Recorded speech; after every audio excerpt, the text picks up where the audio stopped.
Today we're going to look at a surprise box. Now sometimes in competition this is called an impose class. For competition it means that everyone in that class gets exactly the same floral material and sundries in a closed box that is presented to them at the beginning of the competition. Also at that time they will be told the framework for the design that needs to be presented. This one was given to me a couple of weeks ago and I've been asked to use it in a competition that's on next weekend. So a little bit different to the standard competition in that everyone got a different box.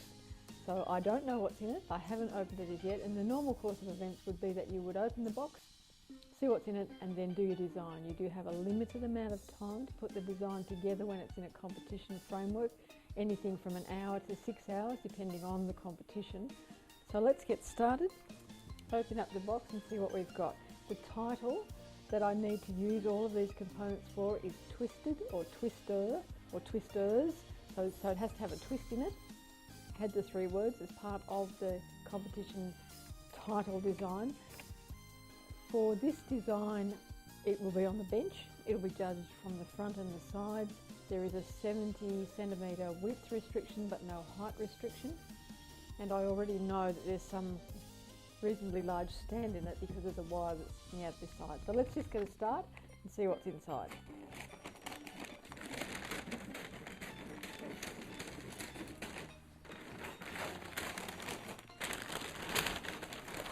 Double wrapped.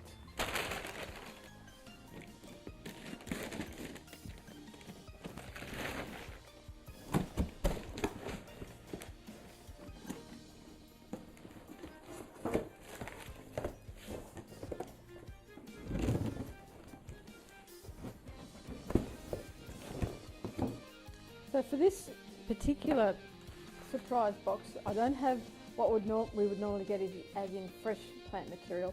So I have a choice of what fresh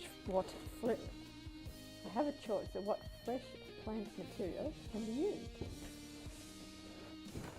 So I have, first of all, the stand, and I'll just put that to one side for the moment so that we can see what else is in the box. I have a couple of plastic vials that the fresh plant material can go into.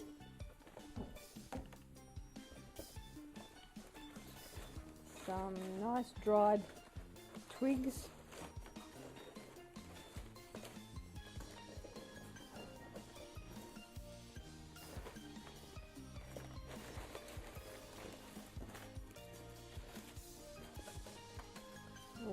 Nice twisted piece of vine, dried vine, which will be very useful for the theme of the design class. I'll move these all back so we can see them when I've got the box out of the way. Seed pod.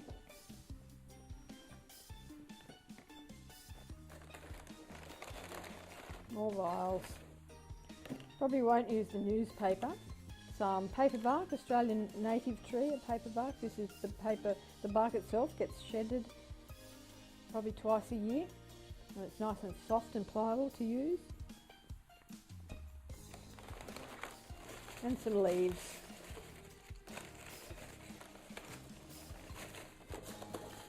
What I might do is move the box off the table so that we can see nice and clearly what it contains.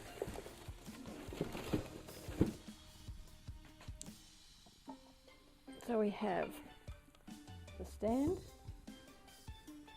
which will mean that I can have a nice good bit of height to the design and I can probably twist things around it nice and easily. The width, that's probably about 50 centimetres, so normally for a design you would use about 2/3 of the space for your completed design, so that's not too bad. I could probably have a little bit hanging over the edges if I wanted, and in fact if I'm twisting things around it will probably come further than the base, but the base is nice and solid. And I have the paper bark, the branches, and that wonderful twisted piece which is already giving me some ideas of what I can do.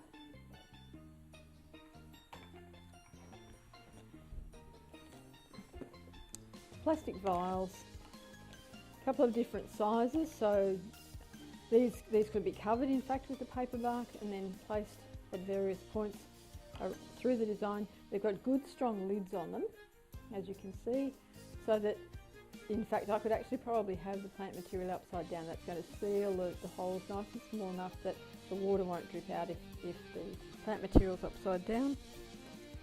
The dried seed pod has got a little bit of an opening, so I might be able to put some things in there. And then a large number of leaves, which I think I'll probably string together, so you can join them together in that fashion. Put the wire through and then have them twisting around, so they could make a nice sort of twisted stepping up through the stand itself. I'm going to give myself a little bit of time to think about the design and start to put the design together, and I will see you back here when we start to put the design together.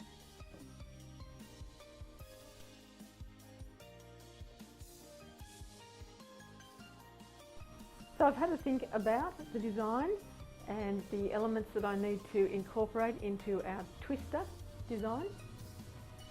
Normally in a surprise box or an impose, as I said earlier, you will get everything that you need. You don't have an opportunity to add any embellishments or any other plant material that you might have lying around. You will also be restricted in the amount of tools that you can take with you.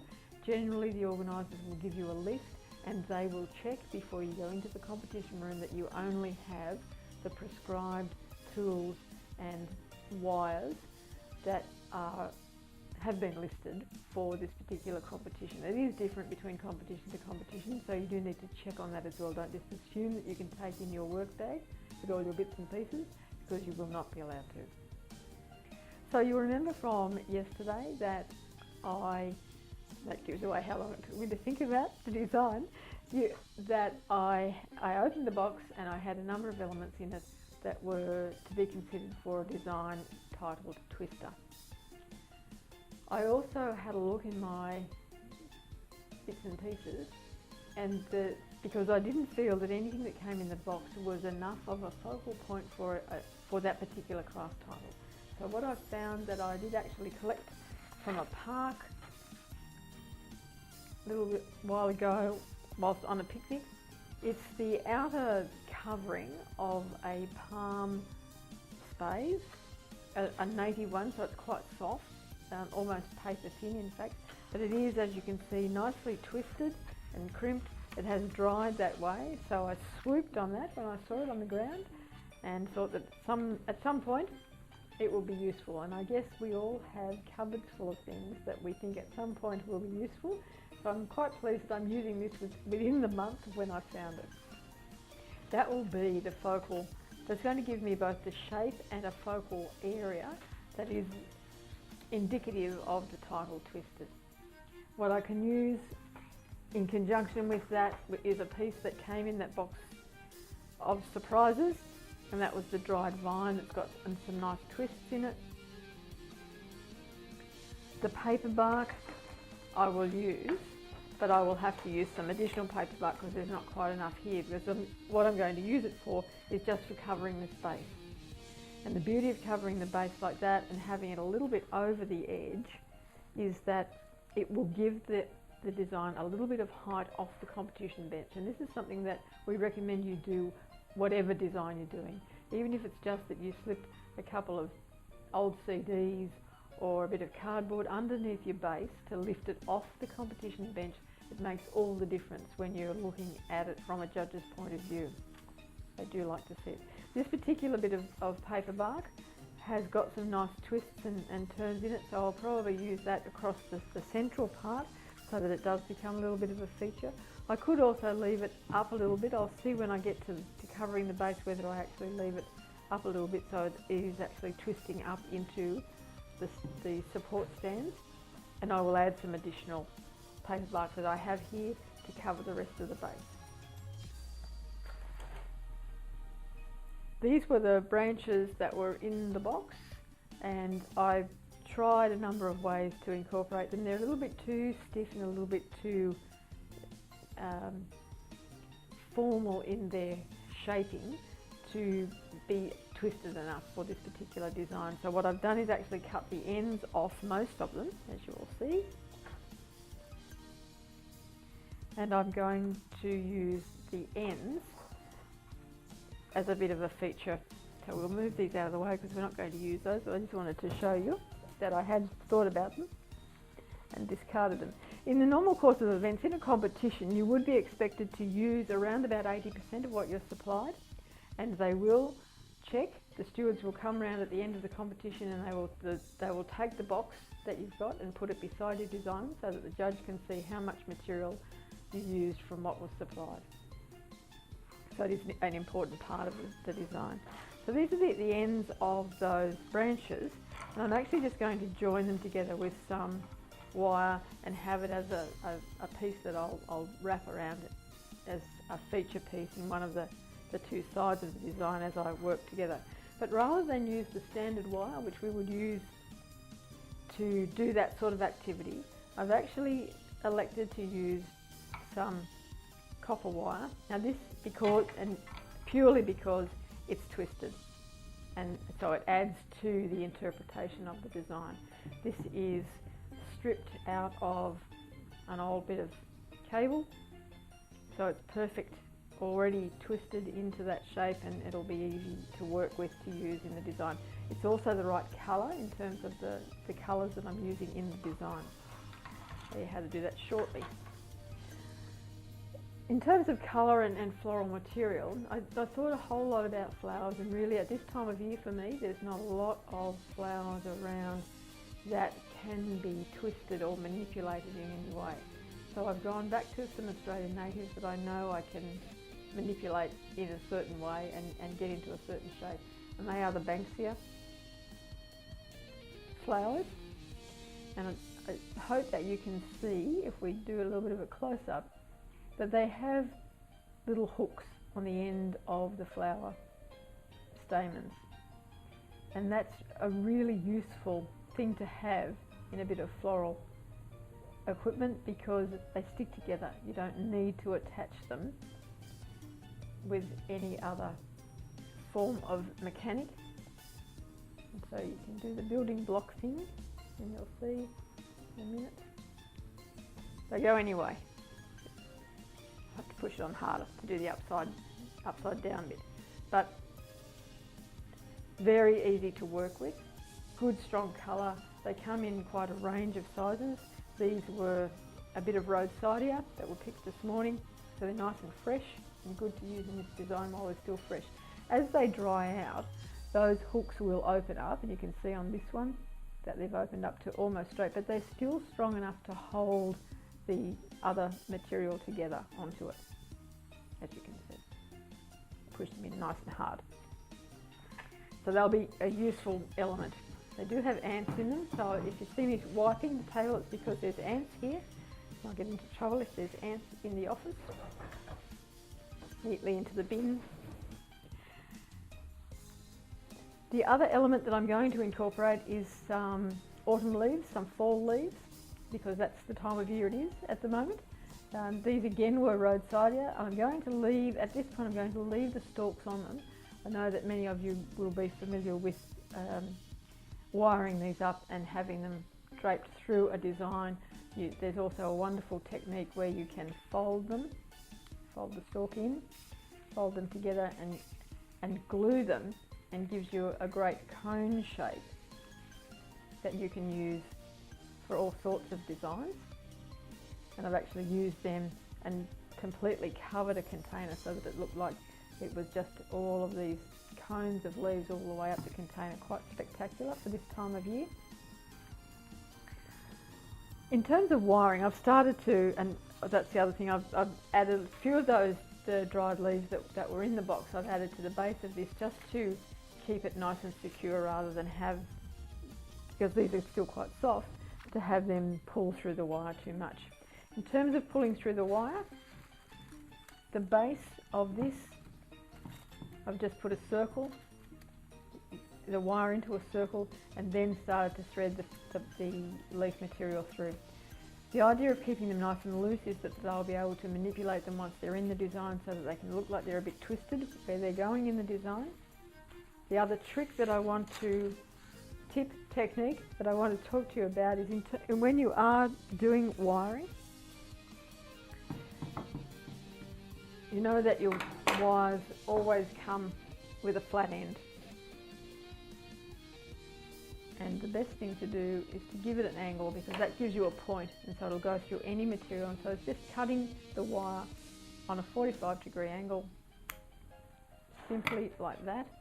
And that then always gives you a point that you can go through your plant material with nice and easily. Goes through so quickly and easily. It makes it a much faster and easier process, and it doesn't seem to matter what thickness of wire or what thickness of plant material. That's going to help you get through those. So I'll just finish. So this is just simply threading them on. I did for a few at the base where they'll be under a little bit more load. I've actually done the standard wiring technique which you would use and done the loop. You can see there to do the loop. But because these leaves are so fresh, they actually are tearing a little bit. So I determined that I don't really need it for stability in the design higher up. So I'm just doing the single thread through the design. That'll probably do us to start with. It also does mean that your wire comes out on the underneath of the leaf, so you get a little bit more shape to the stringing that you're doing. I'll show you now how to do the wiring of these. Now this is, it's an adjusted tatami wiring, so tatami obviously you would do with 2 strands of wire, one on each end of the material that you were joining together. Like any bit of cable, it's twisted in on itself. We'll use the longer one. Start with the biggest one around it. Cross them over. Now this is where the technique is important. You would normally go over twice, but this is the base, so I'll just do it the one time. And you don't twist the wire, you twist what it is that you're attaching to the wire. That gives you a much tighter join, and a join that won't use the scissors. I won't give you any bad habits, so I'll use the pliers.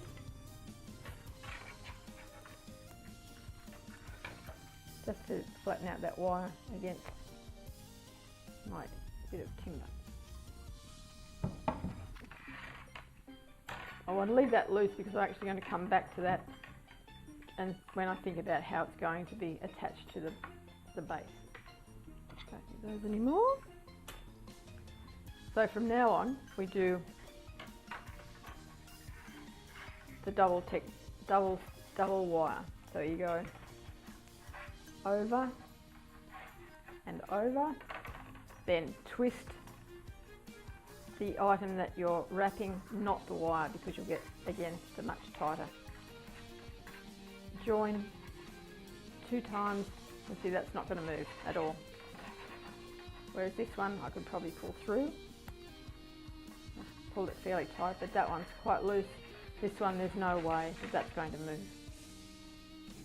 And so you just continue on doing those.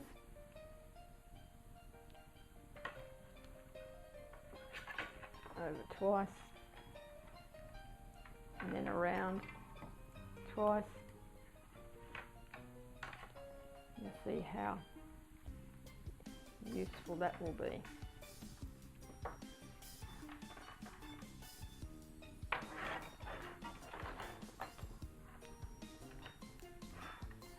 Over twice. It's always good with twigs and with matchsticks, because you get a nice bit of material that you can grab to do it, and you will get into a rhythm and you will get faster at doing it, and you'll wonder why you don't use it in every design, because it's just such a nice finish to have.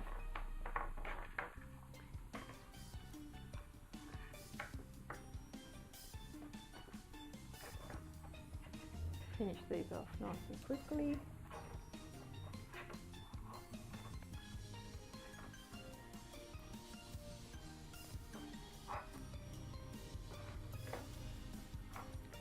And again, with anything that you are preparing for your design, you've got to think about your numbers rules. It's the 3-5-7 rule. Keeping the odd numbers because that's what we tend to prefer in our eyesight. So we'll just see how many we've got here. 1, 2. So there's 7 on there. I've got 5 left, so I might leave that one as it is, ready to use. And if I need an extra one, I've got a little bit of extra wire, and I've got these other 5 that I can make another one if it needs to be repeated in the design at some point. And so let's get a start on the construction of the design. Remembering that this, I would normally cover the base first, and I would recommend that you do that as well. But on this occasion, I'm not going to. For reasons of my own, I haven't prepared enough paper bark to do that for this design, but when you see the finished design, it will have the base covered with the paper bark. So we'll put that to one side as well. First of all, I want to get the sizing right. Now these rods are quite high.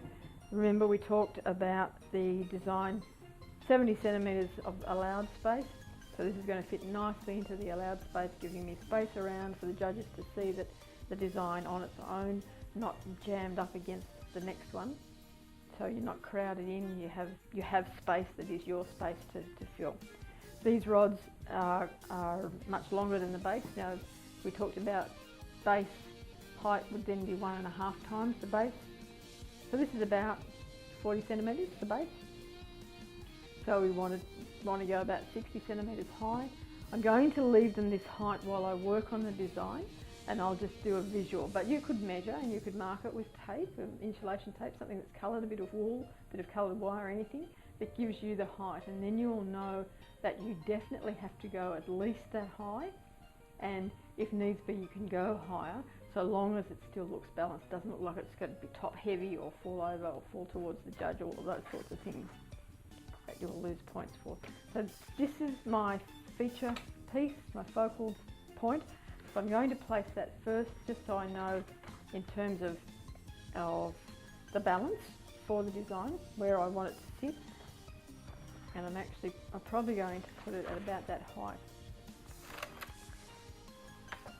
I'm going to have to do it facing me, so you're going to have to look from above to see how it goes. It's got a split in it, so I can bring it down a bit.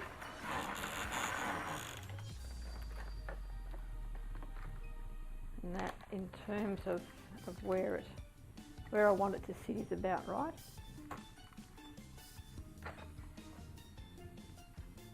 And so for the time being, I'm just going to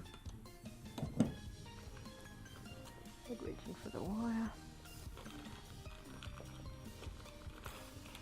I'm just going to use some cable ties to hold it in place, and I will wire it in more securely when I've got a few more elements in. So I use a bright coloured cable tie so that I can actually see it to take it away when I've finished the design. And for some designs, for some of the more contemporary designs, you could actually leave it in, so long as you use the same colour cable ties all the way through the design. But they do hold the things nice and steady.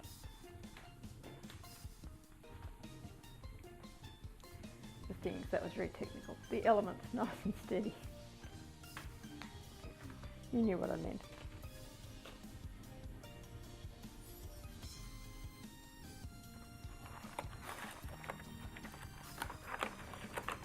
Probably a bit of background music now.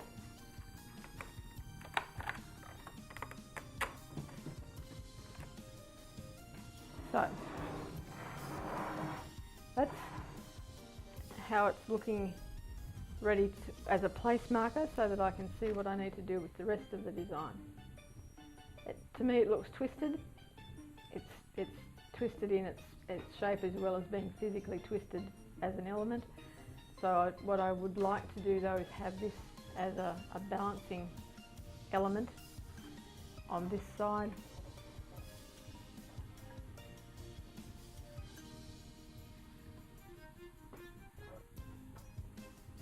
I'll probably do it something like that. What I'm planning for is that this bottom half of this rod will be covered by a twist of these Banksia flowers. So I want this element to come from inside of that twist and come out and be parallel but heading in the same direction as this other element.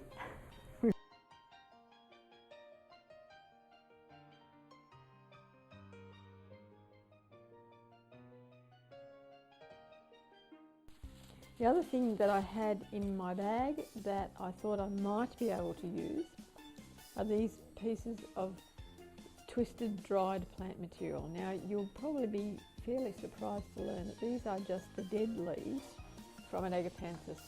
So they'd been sitting on the ground for probably 2 months, and I saw how you can use them, wet them again and twist them into these lovely sort of rope shapes. Again, that's a tutorial for a separate video, but the basic premise is that you wet them and then it's just a 3-part plait twist to create this lovely sort of rope finish.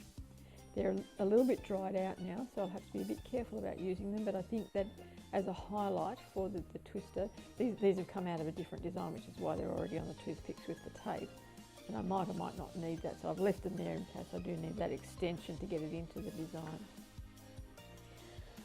Well, let's have a look at what I've started to do. I've actually covered this particular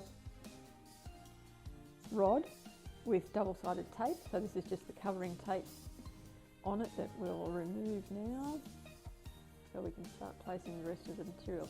My idea is to have each of these rods covered with some plant material that is twisted around so that it has been gathered there by a twister or by a twisting wind, depending on how much material I use.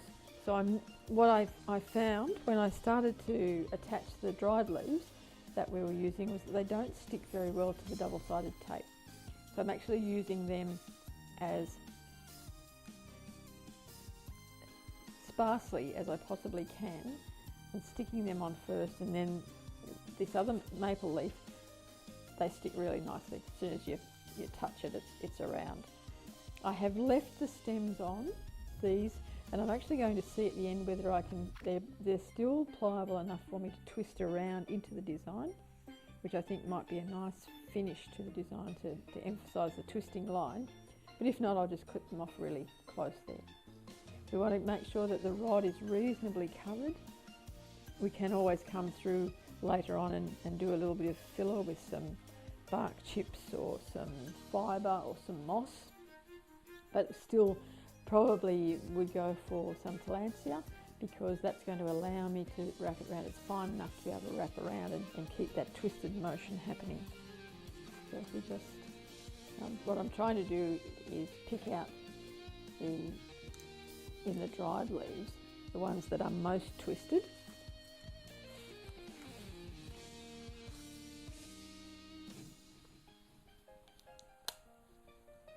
And just have this other stuff around them. Some of the maple is quite dry, as you can hear. And you can see that leaf I just put on before is starting to fall, is actually falling off.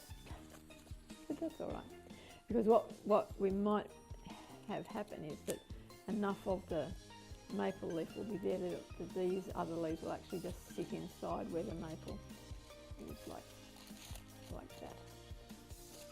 Oh, we won't use the broken one. Use another nice twisted one. We have them sitting here. A lot of design work, even when you practice, is about adjusting for the conditions on the day and at the time, and how things work in the heat of the moment. I could do without the dried leaves, but I do want that as a tie-in to the paper bark that is going on the base. So I will persevere with them. But I think it looks like holding them in with the maple leaves is going to be the answer. Keep the red out. Now when we get to the top, you'll see that I've actually, turn it around so you can see, I've actually put that last leaf in differently, in a different direction to the way I've put the other leaves in, because we don't want the stalk pointing up and keeping our eye going up and out of the design. The magic of the turntable.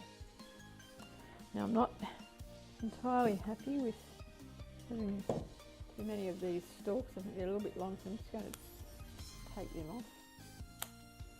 But I will leave that top one on because I quite like the look of that top one there. Probably should keep those, but I won't today. So that's one side done. Looks like they've been blown there, they're twisted around the support. I'll probably go along, I can see a few spots, I might go along and just touch up a few of those areas there. And then we can start to work on the other side. Now the other side, what we're going to do first is actually put in the feature material so that we know exactly where we are placing the Banksias when they come through. So the idea will be to have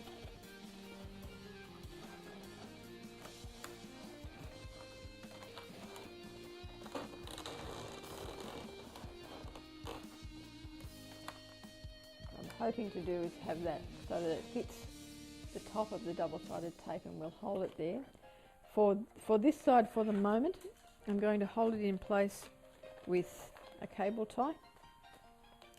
Nice bright colour, so I remember that I have to remove it before I put the design on the bench. Of course, for contemporary designs, for some contemporary designs you would leave it in, it would be part of the design itself, but on this occasion it's not. A bit too yellow anyway. So we'll just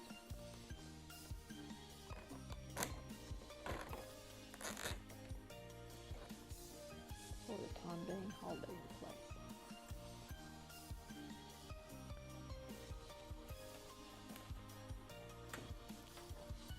So that gives us the first of our part of our twisting line for the design, and the vine is going to be the second part. And the vine is going to come up as though it's coming out of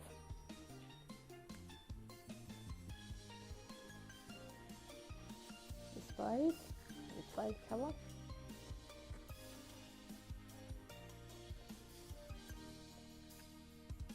Coming up parallel, and I'll show you in a second when I've worked out the placing of it.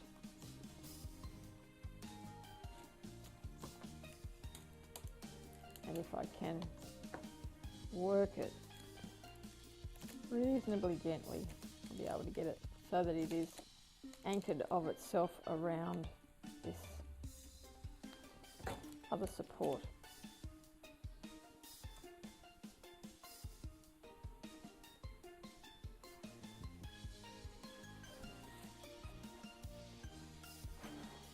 So we've just got the two cable ties holding our vine in place. It's resting against here. I could put another one there, but for the moment I'll leave it just resting on there. It seems quite comfortable there.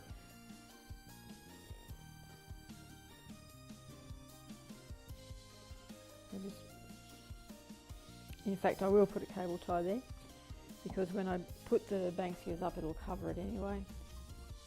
So I may not even need to wire it. We shall see.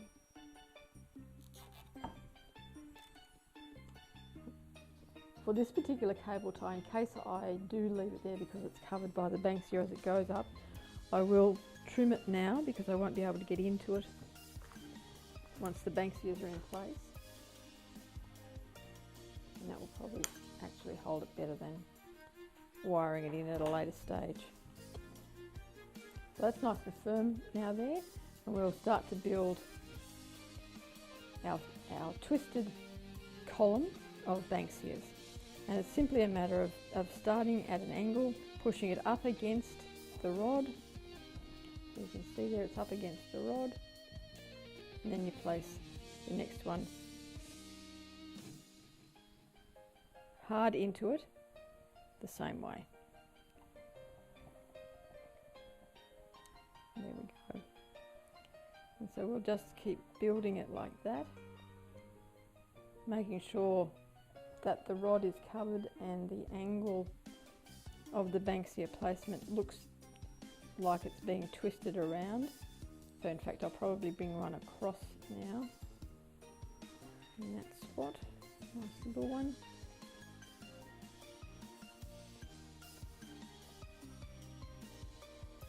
Nice quick design to do, not too much wiring.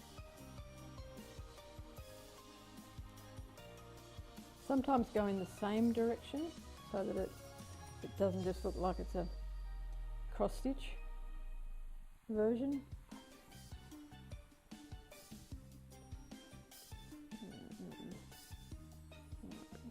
That way.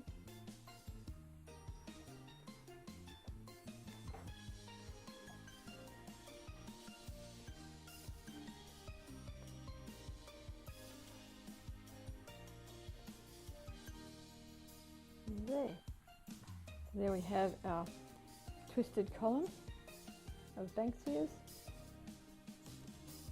and you can see that the cable ties are actually covered, so I will trim this one down here and we can leave that one in its place as well. We don't have to wire.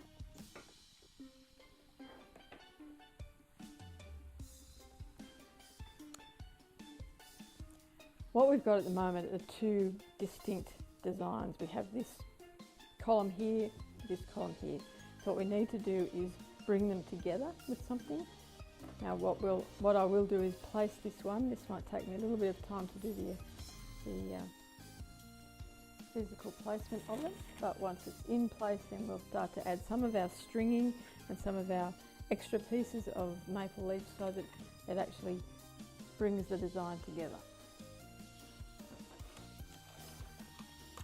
Well, that's how we're looking now, looking a bit twisted. Not bitter and twisted, just twisted. What I have got is some great little almost dried twisted maple leaf that I will use within this spade to bring this side of the design to the other side. I've also strung some of them together on some wire so that if needs be I can twist that around somewhere, but I'll have a look at that and determine whether I really need that. It's quite a heavy element to add to this, what is quite a light design. There's lots of space in it, and the space will count as much in the design as any of the other elements that are in the design. Probably cut this rod off about here, might get another Banksia just to finish it off. I will need to put something on this end here, which I might well do with a bit of the twisted. And the reason we do that is that leaving that end open makes the design look unfinished. It looks as though that's just been cut off mid-air and your eye will be drawn to it all the time. Whereas with that, that's actually going to bring your eye back down into the design and you'll come around again. The beauty of this, the spade coming down naturally, is that I'm not going to lose people's eyes up through the design and out of the design. Have to be careful with these things at the side that they're all coming around, twisting around, so I'll finish that off, tidy all of that up, cover the base with the paper bark, and then I'll have a look at placing the last of these elements, these little, the twisted bits of agapanthus. Got a feeling they might work somewhere along here through this part of the design. And I'll have a look at using the stringing, but at the moment I feel like that's probably a bit of an overkill Doesn't matter that I've made all these extra bits. I'll just see whether it works twisting it around somehow. I might need a little bit more around the Banksias at the moment. They just look a bit bland. They're just a bit twisted around the design and not much else, so we can it's a bit of playing around to see how it finishes up. I will do that and then be back to you with some images or video, if I'm happy enough with it, of the final design.